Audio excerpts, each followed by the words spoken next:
I would like to welcome to the uh, Where's Your Next YouTube channel. I'm excited to welcome Amy Miller, who is my good friend, and she's been, an amazing voice in the recruiting community for how many years? Like 20 some odd years. I remember 25 when years. I remember when recruiting blogs came out and people followed you and you went on the recruiting animal show and everybody connected with you. So it's been years. And I remember when we were Yeah. at SourceCon Seattle in 2019. And would you have imagined what has happened since then? So How I'm the just world has changed. yeah, so everything has been interesting since then. So I would love to kind of let you introduce yourself, tell everybody a little bit Yeah. more about who you are and why Amy's World rocks. Oh, you're the best, Mike. Yeah, we've been friends forever. I feel like I know I was on recruiting blogs back in like 2009. I did the animal show in like 2010. I think I was like the most popular guest in 2011. Not that I'm bragging about that or anything, maybe just a little. It's been a long time, my friend. So yeah, I've been in recruiting. I'm Amy Miller. For those that don't know me, I've been in recruiting since 1998. I was 12 when I started, in case you were curious. Um, Actually, I finally broke down and bought reading glasses. So yeah, that gives you an idea of how old I am. But I've been in, recruiting for forever, right? Like pretty much my whole adult life, really. And I spent a good, a little over a decade in agency recruiting, kind of cut my teeth there and learned a lot, and pivoted to corporate recruiting about a little over a decade ago. And so I've now completed the hat trick. I'm with my third big tech company in the Seattle area. And when I'm not recruiting, when am I ever never not recruiting, right? It's 24/7 job, isn't it, Mike? Yep. Um, Yeah, but I that's true. also That's true. have, yeah, I have my little side hustle, if you will, recruiting in yoga pants. And really, it was just born out of this desire to help demystify recruiting, because we don't know what we don't know. And that's both on the recruiting side. I remember making the pivot to corporate and going, holy cow, like recruiting is recruiting to a degree, but now there's these other like nuances and sometimes political stuff and just, Hmm. stuff you Oh have to yeah. adapt to. And then even as a job seeker, I mean, I remember being a job seeker in my early recruiting years, Right. just being mystified, like, well, if I submit on this application, where does it go, and what do recruiters even want, and why are you asking me this question? So I really wanted to just create content and kind of be that recruiting auntie to the Hmm. people out there who just don't know what they don't know. So Yeah. that's why I'm here. Well, what's really great is I think you've resonated with a lot of people because your Thank following is you. what, 8,000 people now, and your 8,000 on YouTube. and Yeah. how you've got 100,000 followers on LinkedIn now? Is that right? I think last time I checked it was about 135,000, and it Woo! was, That's I know, amazing. and we were talking about this earlier, and honestly, Mike, the thing I'm most proud of is this has all been completely organic. No pods, no bots, no, I've not bought followers. Like I just put out content every day. I just show up every day and I just hope that I help someone every day. And it's now 30 years later, I'm an overnight success. So tell us about, what's fun is you're recruiting for engineers for Yeah. satellites. Tell us about Project Kuiper. Yes. Unless Super it's cool. unless it's Yeah. under wraps and you can't give proprietary information, Yeah, knowing I that won't tell you any secrets, might but Amazon might give you a spanking yeah, if you do, but Amazon be like, she said what? No. Yeah, it's been a really interesting evolution, and we've kind of touched on this, right? Like recruiting is recruiting is recruiting, and there's so many like just foundational truths that you're going to have, no matter where you go, no matter what you're recruiting for. But I have to say, this is truly one of the coolest jobs I've ever had. And so yeah, the business group that I'm a part of, which is part of Amazon, is building a constellation of low Earth orbit satellites. Say that 5 times fast. And it's been a really fascinating experience, not only recruiting and hiring these literal rocket scientists, yeah. but also functioning in many ways. Like we've almost had a bit of like a startup vibe within this larger, corporation. And as you can imagine, we've never done this before as a company. We've never built satellites before. We've had to stand up, new job families and create processes and things to, deal with like super niche industry roles. Now I'm doing high volume hourly roles with our technician workforce. And so every day is a new adventure.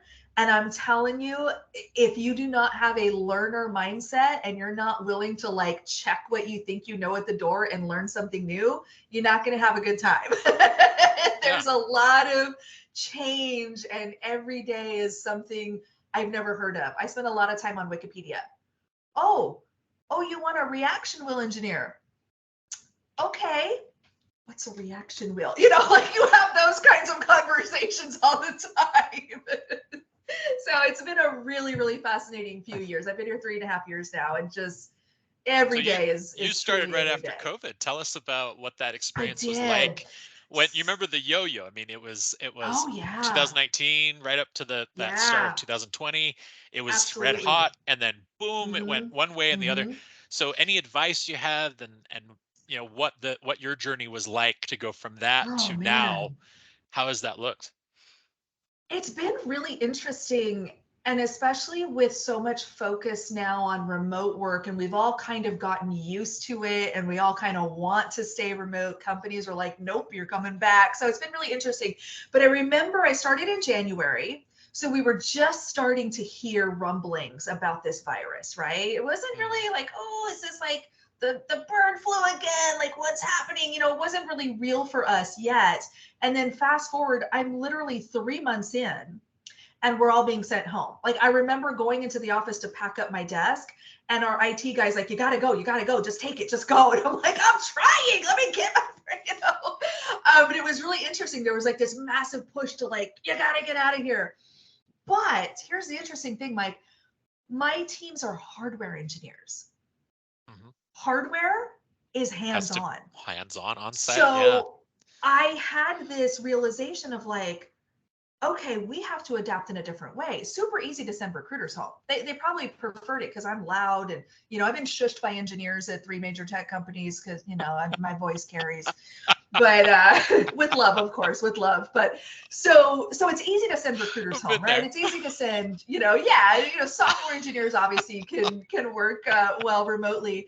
But when you're talking about a hands-on lab position or someone that has to physically put their hands on a test chamber or something, it's a different model. And so there was a lot of discussion around continuing to ask people to relocate during a very, very challenging time, asking people to come on site, making sure the right safety protocols are being followed, things like that. So we never really had the full benefit of being fully remote. But there was so much work, and I'm really, really proud of how my teams rallied to make this work.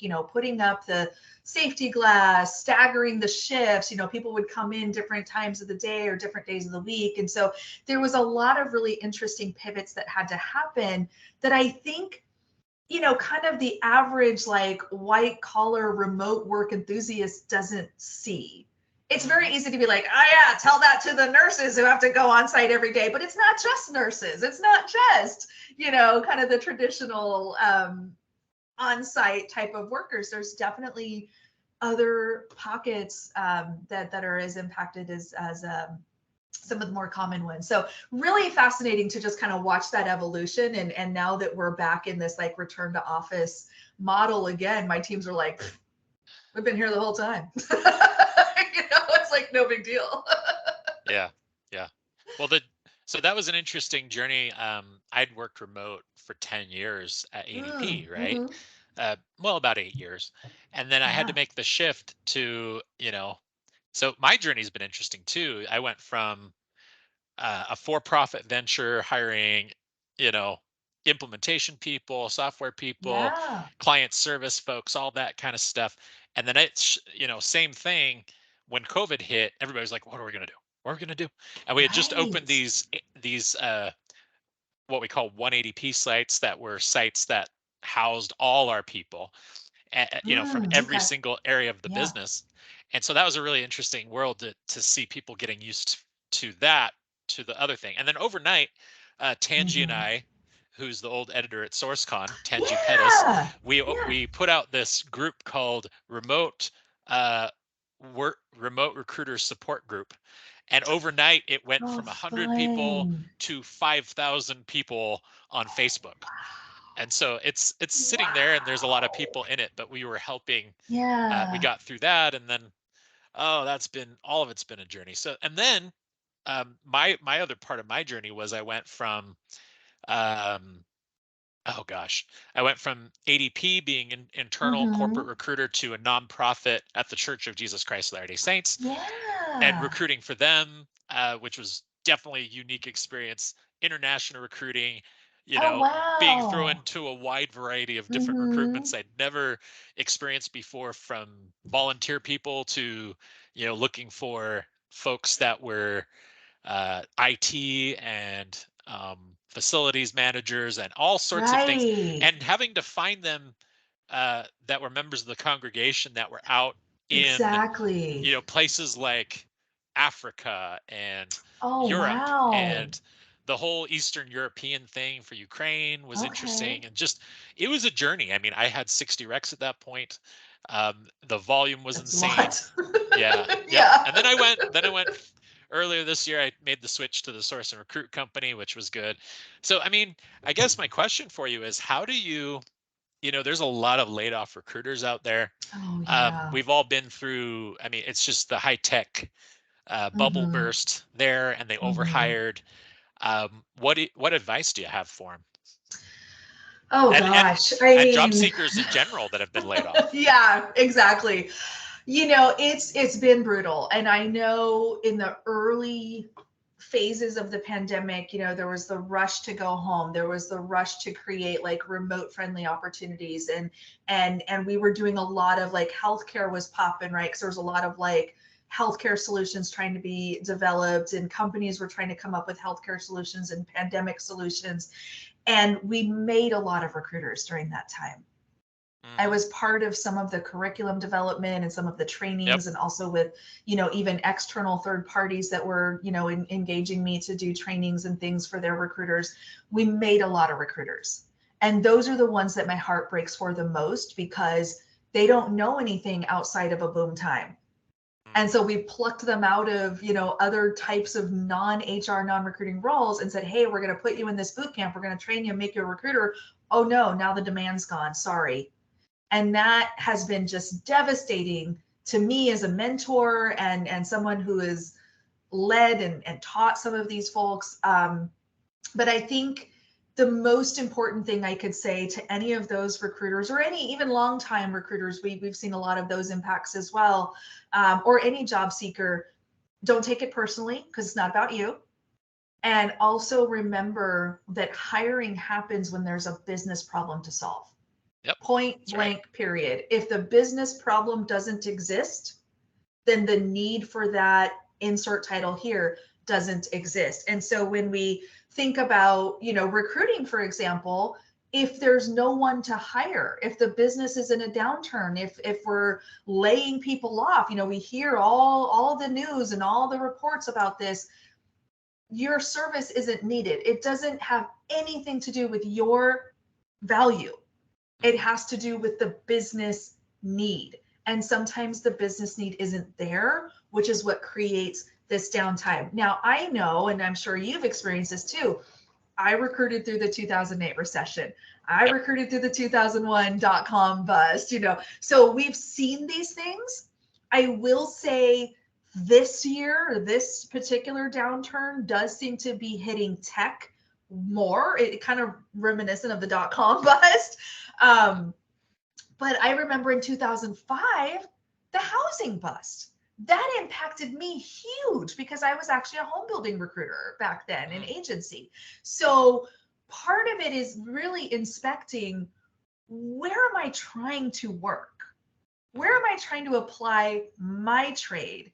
Right now, tech may not be it, but supply chains popping, manufacturing's popping. You can see these other Construction. trends and go, well, wait a minute, maybe, yeah, construction, maybe I should see about getting in there. So it's really, really important to almost remove yourself from it, as hard as that is, because it is so personal. If I can't pay my mortgage, that's very personal, right? Like, so I get it. It is personal. But you almost have to step outside of it a little bit and say, okay, let me look at this through a very non-emotional lens. And let me focus on where those business problems exist, and let me position myself as a solution to that business problem. That's what I want job seekers to take away. That's awesome. And what do you think about artificial intelligence in recruiting? And where's that going to go? What's the trending there? What do you think? This is I it, love is it going to I take love our that jobs? Is it good? Are recruiters going to go away? I mean, this is the thing. Okay. I haven't used it. I've seen it. I've like been on the phone with friends and they're like, look, I'm going to share my screen, and they've showed me stuff. Chat GPT's been out for 5 minutes and we have a plethora of experts. I know, right? Which is what just makes me laugh. I'm like, you've been using this for 5 minutes. I have to give a plug to Mike Wolford because he's actually good quality. He's yes. Mike did a good job with his book. He's done intensive study. Yeah. He's coming out to Salt Lake City, and he's already here in Salt Lake City, but he's gonna do a speaking engagement for us and talk about AI and recruiting. And it'll be really good. It'll be a great opportunity to hear from him. I think his book, I haven't had a chance to pick it up yet. It's on my list. So I definitely want to grab it. Because I think if I think about, like, to your question, is it going to replace recruiters? No more than cars replace delivery drivers. Yep. So think about it. We went from the Pony Express to, the mail trucks, to cargo planes, to trains and ships and things. So the gig economy, to mention, which I exactly, and the gig look economy. At DoorDash and Uber and how all those have revolutionized things, right? Totally. So to say that this is going to eliminate a function, I think is incorrect. To say that it will impact a function, I think is very correct, because we now have to learn. We've been riding a horse for a long time, and we're really good at riding the horse and delivering the mail on horseback. Now I got to figure out how to do it in a turbojet.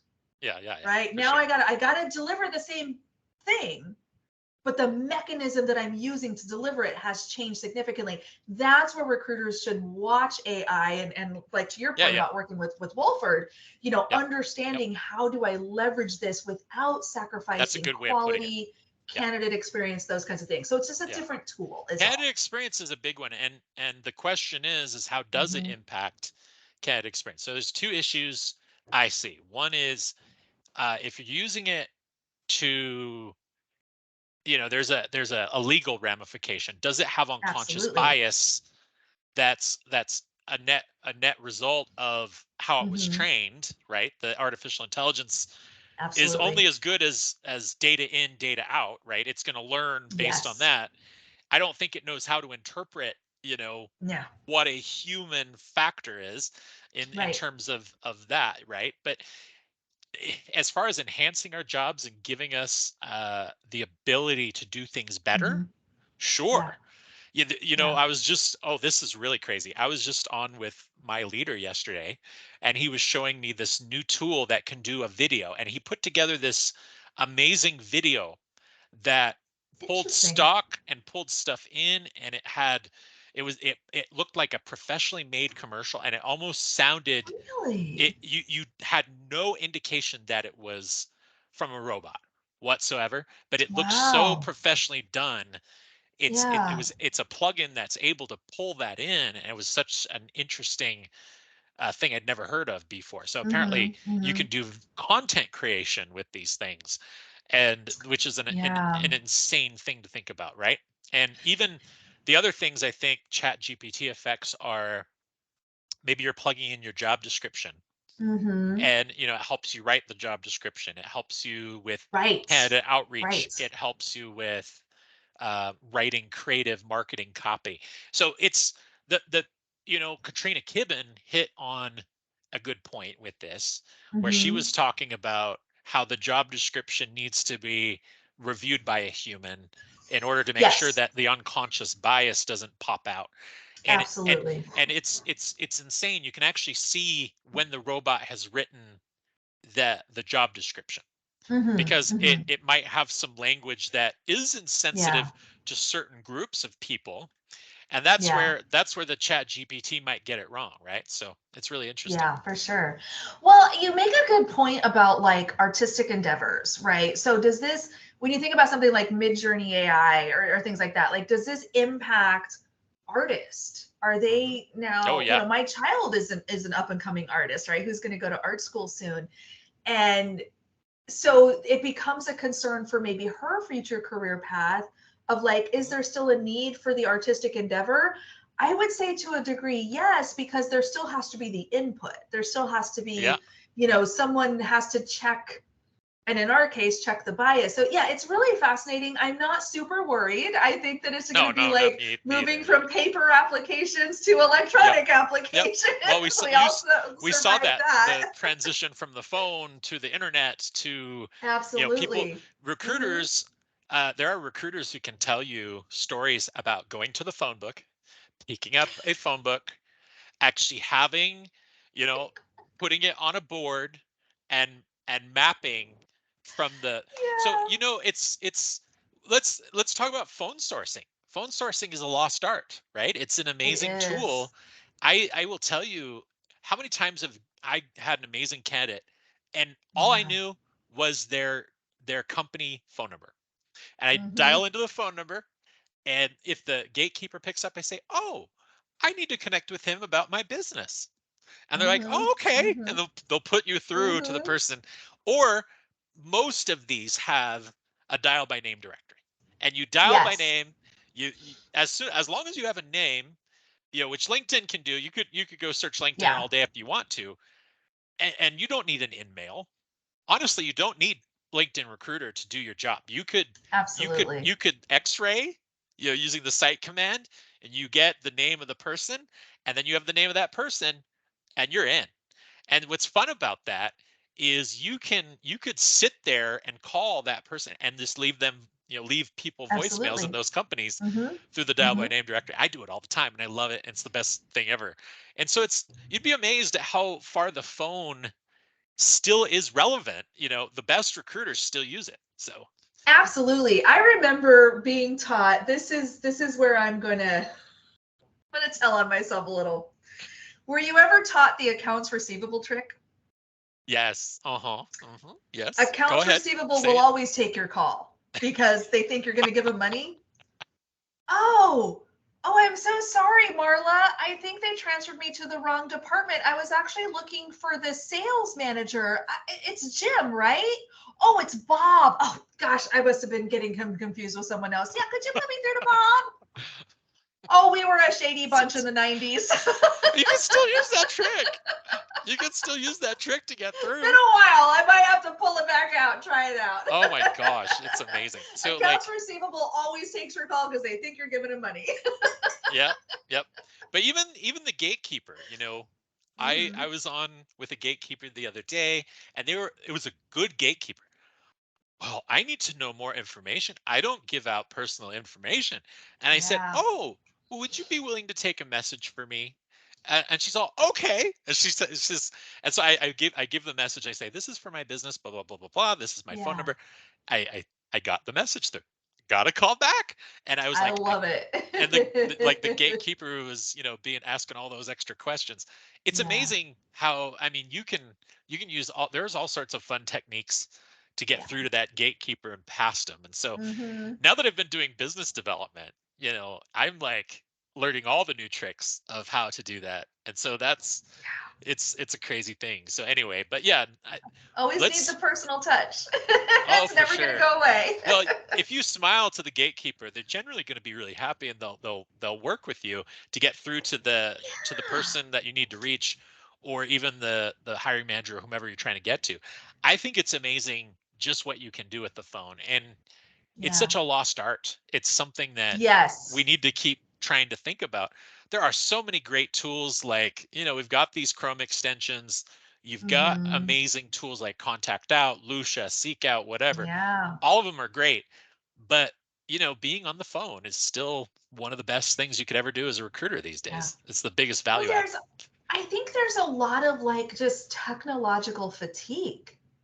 Yes, People are yes. tired of emails. They're tired of robotic messages. They're tired of like, I think there's almost a yearning for like that simpler time where I would go down to the local pub and find the guys at Napa because I really wanted to do business with them. So I would send shots to their table, like that was my biz dev play, back in the day. And so, but I think the more we focus on technology and like, oh, and all this AI, the more people will respond to that personal touch, that personal email, that personal voicemail, that personal, even card in the mail. Yeah, I've done you'd be tons of amazed. biz dev over the years, just like sending people Yep. a little Even that handwritten that that note. works with candidates Mm-hmm. too. Absolutely. You could send snail mail to get the attention of a candidate. Mm-hmm. That's your golden candidate, Because it's so and you'd be rare. Yeah. amazed, and they'll actually take it and open it.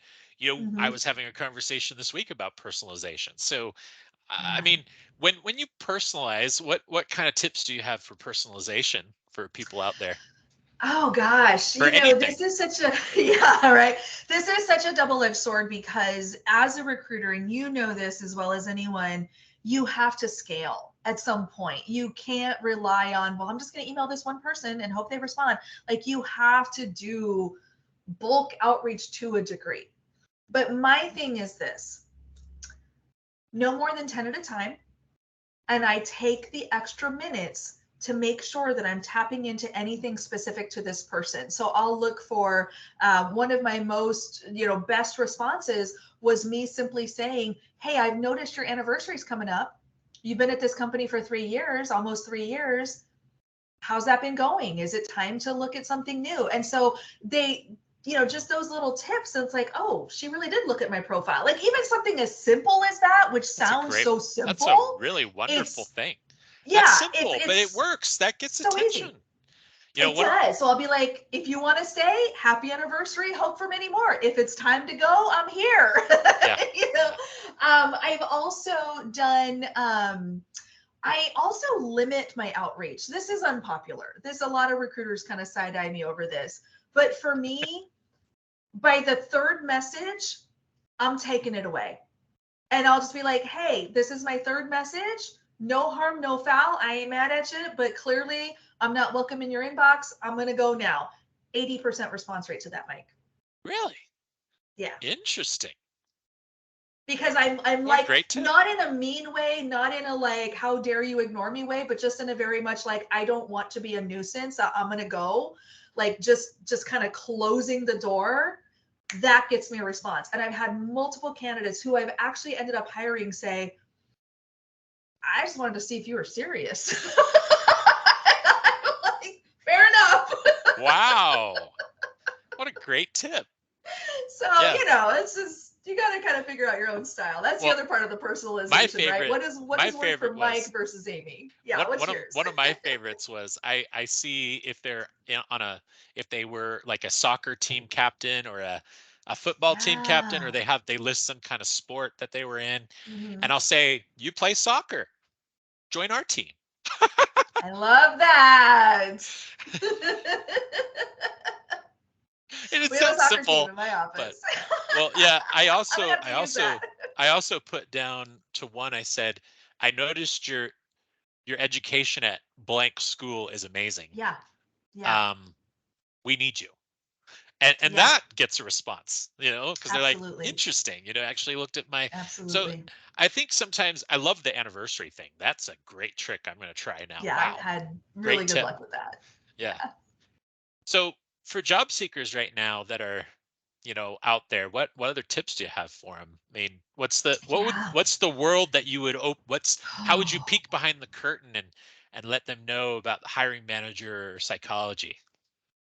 Yeah, I mean, I think it goes back to the business problem, right? So if you were to put yourselves in the hiring manager's shoes, and this is something we butt up against all the time with the folks who, and I understand why.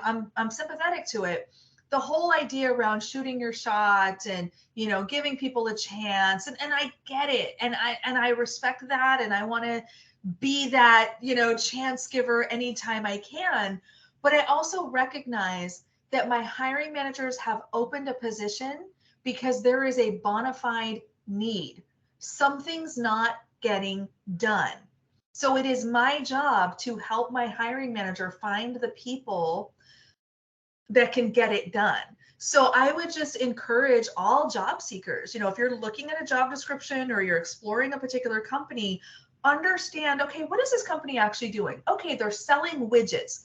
Got it. In order to sell widgets, we have to manufacture widgets. Okay, got it. In order to manufacture widgets, we have to source whatchamacallits from a bunch of different vendors. That's part of our supply material, right, that we use. Okay, got it. Well, I'm really good at sourcing materials. I'm a buyer, I'm a procurement person. That's my focus. And if you can sell yourself as that person who knows how to negotiate better prices on whatchamacallits, you're going to show the business and the hiring manager how you can help them sell widgets more effectively. Right? So look at where you might fit in that business ecosystem and develop your pitch, elevator pitch, resume, whatever you want to call it, LinkedIn profile, all the things as the answer to that problem. My tagline is intentional. I build the teams that build the satellites. That is the problem I solve for my business. I bring them amazing people. I help them navigate hiring processes. I help keep them out of compliance jail, all those things. But I structure myself as a solution to a very real hiring problem. And that's why they let me stay. Yeah.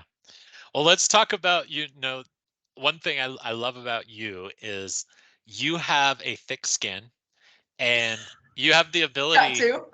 Yep. Yep. You have the ability to deal with the snark that comes. So like Mm. every now and then you'll get what so tell us about some of your favorite responses to your critics and how you've done that. So you've had online critics because of your online presence and how much you have out there. How do you deal with critics that and do it in a way that disarms them and actually makes them a fan? Because I've seen you do this in a really cool way, and I love it. I just if you have the privilege of watching an Amy Miller response to a critic on her videos, it's like watching one of the coolest things ever. And so it makes, can you tell us more about that? If you don't mind Okay, it, because I love this because it makes me smile every time I see it. And it's like, it's so creative and it disarms them. And it's funny too, but but absolutely, I have to tell you, it's one of the coolest things I've ever seen. So thank you. please. It's become a bit of a hobby of mine. I had to, I realized something early on in my content creation journey. And I remember the first time someone attacked me on Twitter. This was probably like 2011, 2012. And I went into our director of e-commerce. He was the guy that like ran our social media presence and everything as well. And I walked into his office, I'm crying. I'd actually printed out the tweets, and I'm like, I'm in trouble, Britt. I'm so sorry. This guy's mad at me. And he looks at it and he shows it to his colleague and they both start laughing. I'm like, this isn't funny. They're like, Amy, welcome to the internet. You've arrived. Like, I'm not in trouble. So it was a really, so thank you, Britt. And he and I have talked about this recently. I appreciate his help on this. So the first thing is just understanding that this has absolutely nothing to do with me. These people do not know me. I am a two-dimensional image on a screen saying words that they don't like. That's it. So understanding that and like cluing into the fact that they do not know Amy Miller makes all of that feedback irrelevant. So I think my recent favorite, let me find it because it was really good. It was actually, I got to put my readers on for this, Mike. This guy had a very interesting bit of feedback for me. So this was on a video that I had done on TikTok, and they had a pretty, pretty heated reaction to my something I said, and he said, "Bleep this out of touch, big cheekbone, Botox having, long chin, bougie, cocktail eyed expletive." Wow. And I said, I'm 49 and I've never had Botox. This is pure genetics. And everyone's just like, you look really good for your age. I'm like, I know.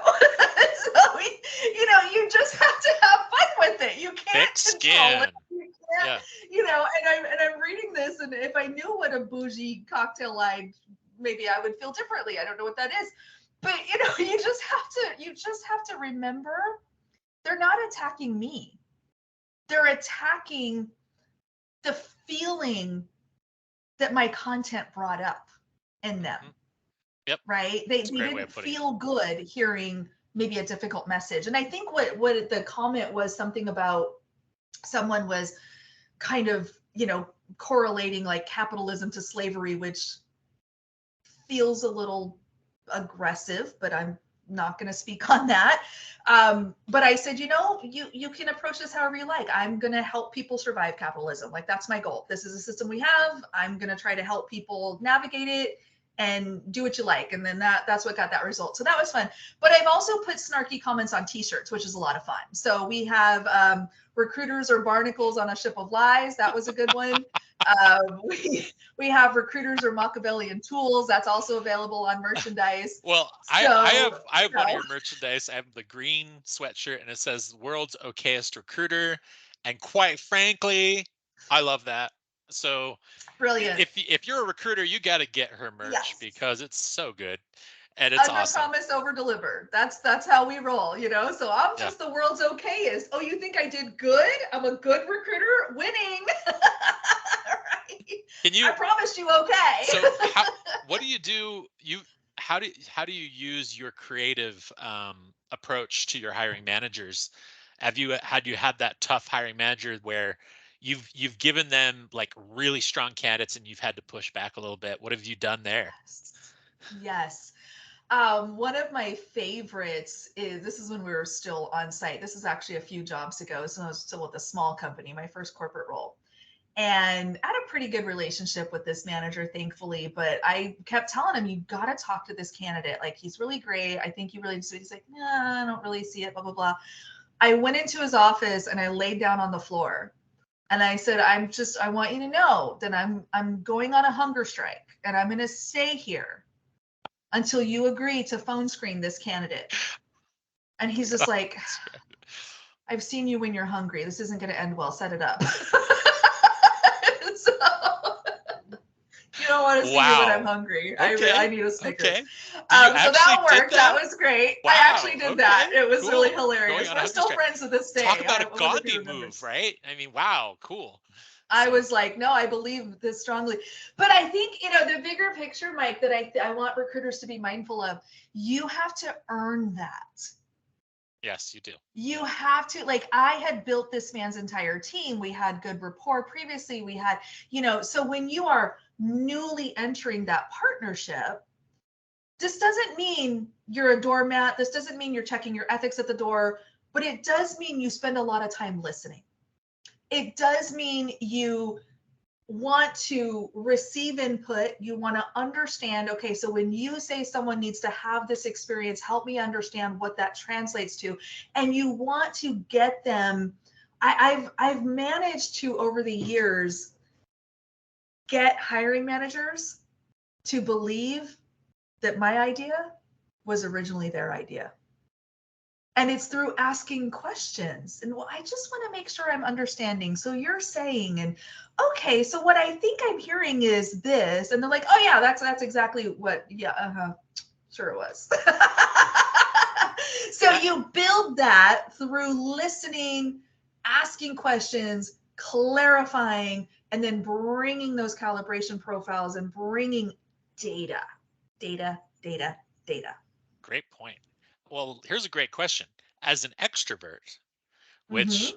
is very hard for extroverted recruiters, how do you turn off the extroversion just enough to get your manager talking or your candidate talking more? What do you do? How do you Yes. balance it? Yes. What do you do? So this is interesting because people never believe this about me, but I really am a closet introvert. I really am. And there's Wow. something, there's almost like a switch that flips. And I was saying this to one of my sourcers the other day. I said, did that sound okay? She's like, you sounded really smart. Why? I'm like, I think I blacked out. I don't even know what I said, because I was like, we were working with a new manager and I was like, and this is how we're going to blah, blah, blah, blah, blah. I don't know what I said. So, you do eventually build a muscle memory for it, thankfully. But I think I would actually, this is so silly. I would pinch the inside of my wrist. And that was almost like a trigger to me to like be quiet. And I would just kind of hold on to the inside of my wrist and just. It's really cool. Okay, now I can talk.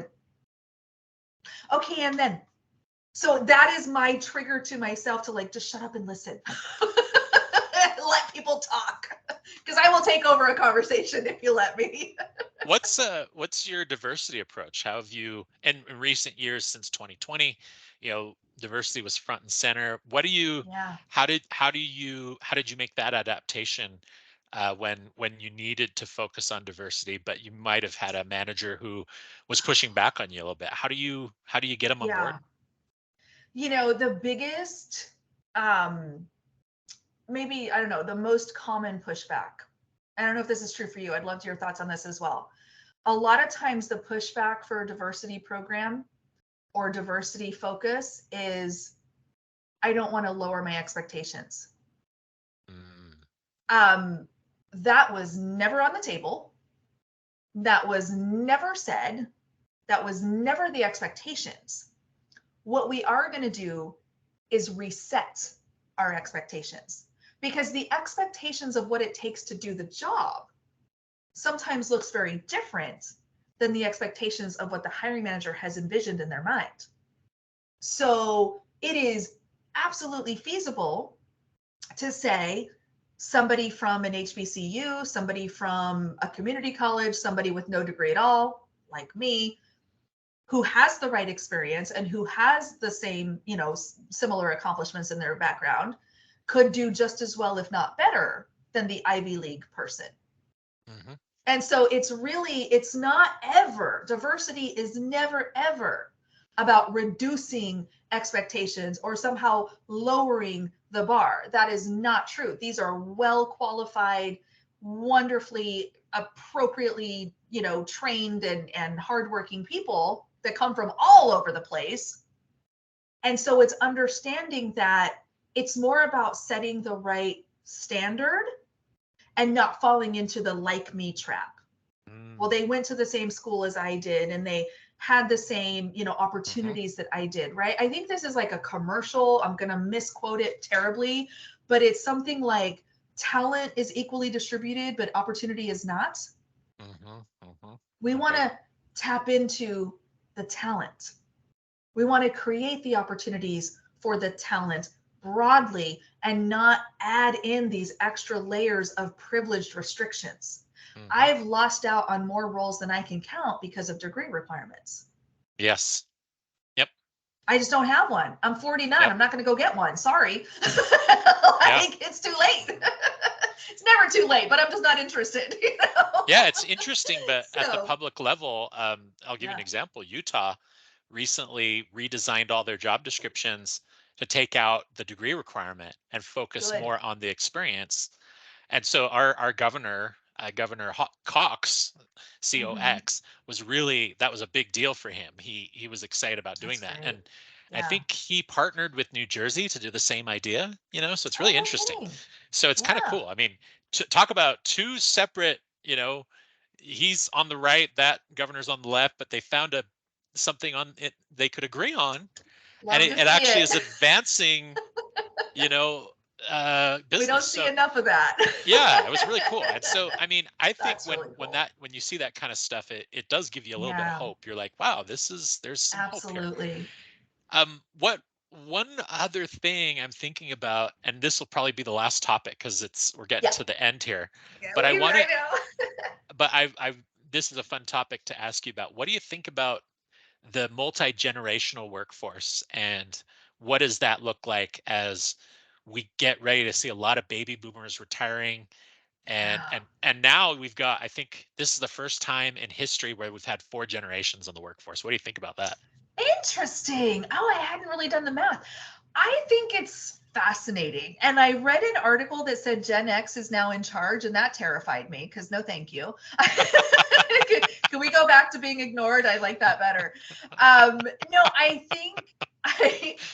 I think that's really fascinating. And my children are now, of that age, right? My youngest just graduated high school. I've got, two older kids that are up and out and building their careers and in the workforce. I've got, two that are in college, headed to college, kind of figuring out the early stage. So it's been fascinating to watch how they've grown up digitally, Mhm. and but also the challenges they don't maybe necessarily have, and COVID hurt us in this a lot as well. They don't necessarily have the people skills. They don't necessarily have the in-person engagement. They don't necessarily have the kind of knowing, again, which battles to pick. And I don't say that in a way of like you shouldn't stand up for yourself or you shouldn't be vocal about issues, but like maybe ranting about the lack of flavored water isn't the right approach on day 3. Yeah, yeah, Right? And so like for just sure. learning some of the nuances of, so it's been really interesting to watch it with my children, and I've kind of coached them a little bit on some things. But I think that going back to business problems, why we're all here, why we all get paid to do what we do, we want organizations to represent their customer base. Mhm. You Yep. want, your company, or, if you're building a home, you're going to, if we're like on construction, for example, you want to tap into multiple markets. You want to tap into multiple, two-story houses, ramblers, big ones, small ones, lots of bathrooms, garages, I mean, there's room for everyone. And that's part of the diversity angle as well, is Right. how do we keep this fresh flow of ideas and information and viewpoints and data? And I think that the multi-generational is the same thing. There's so much we can learn from each other. Yeah. And the data supports the Yeah. competitive advantage of Yes. diversity across the board, whether Yeah. that's in levels of experience and the generations, or even the cultural background, whatever it may be. Absolutely. So it's very interesting how, when you make an effort to make your workforce look like your customer Mm-hmm. base, Yeah. and mirror that diversity, Mm-hmm. the connection of those diverse players on your team then translates to engagement to the customer side and revenue Absolutely. as a net result. And there's Absolutely. data that totally supports this. So what I think is Yeah. really fascinating, and I think this is where we're going, is what I'm going to end on is this note, is that recruiting is leadership, period. And if you're in any kind of hiring or recruiting in general, you are a leader whether you realize it or not. And that is such an amazing thing to realize. um, Yes. we've we've been leaders these last few years in our organizations with, and Absolutely. sometimes you're in the battle of fighting the pendulum when it went from the one extreme where COVID, Mm-hmm. everybody was laid off and you had 20, 30 million people out of work all of a Yeah. sudden, to going to not enough people being in the labor force, Yep. and accelerating the retirement age. I mean, all Yeah. these trends are connected. So if They really give yourself a are. pat on the back if you've been through these last 3 years as a recruiter, Absolutely. because it's not been easy. This has been No. tough. So, but we've made it through. And Amy, We this was a did. fun conversation, and it's so Yes. good to reconnect with you on this level. I know. And So to my cool. audience on Where's Your Next, thank you for helping me be the first real awesome recruiter to have this conversation with me. Is there anything else you want to add before we hang up? Oh gosh, just, hang in there, right? I mean, all of us, job seekers, recruiters who are job seekers, like this is going to change, this is going to pass, the pendulum always swings. So hang in there and know that there is an army of people out there who care. And Mike and I both spend a lot of time in the community and online community supporting. So just reach out for help. There's no shame in asking for help. There's no shame in venting and complaining. And, just again, find your next. I love that so much. We're here Yeah. to help. Yeah, and one final plug, go check out Amy's blog, Recruiting in Thank Yoga you. Pants, and check out her YouTube channel where she has got a ton of interesting information. It is Recruiting in Yoga Pants, right? Is her Yes, YouTube? Okay. recruitinginyogapants.com, and then the YouTube channel, you can search Recruiting in Yoga Pants, it'll pop up, or it's just at Amy Miller. I don't know, I got lucky and grabbed the screen name, so here we go. Nice, nice. Well, that's it for today on a Friday. Have a great weekend, Amy. Thank you so much for coming. Thank And it you. was great conversation today. Really enjoyed it. Absolutely. Take good care. Bye bye. Bye.